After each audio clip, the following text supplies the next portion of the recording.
want them to watch it that first time and not in any way have that association. We all have children. My son plays at Notre Dame, and recently I read a story about him, and they asked him about being my son. And he said, well, when I was younger, I used to run from it. He said, because kids would say, I only got this opportunity because of my father. He said, now that I'm older, I embrace it because I understand what it means to represent that name. You know, you talked about kind of getting that fame at 43.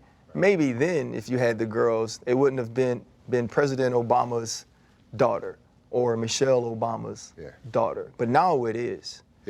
When you're having these conversations about life with your girls, how much do you impress upon them about making sure they make their own way? The challenge for us is letting us give them any help at all. I mean, they're very sensitive about this stuff. They're very stubborn about it.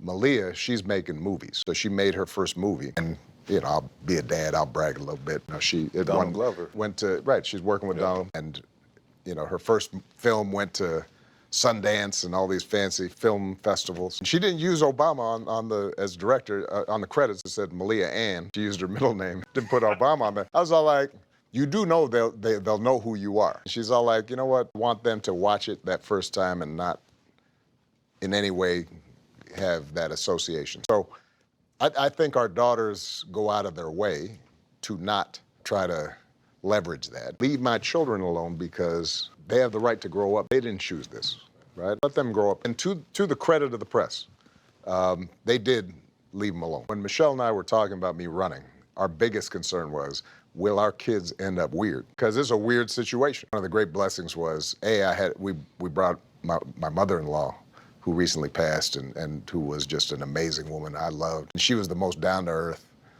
you know, South Side, you know, straight up. If the kids misbehaved, she'd be like, y'all know you haven't done anything, right? Your parents have. Don't you guys start acting entitled. And so everybody was on watch to make sure that they both had a normal childhood and that they did not feel as if they got something that they hadn't earned. They've turned out amazing. I can't brag about them enough.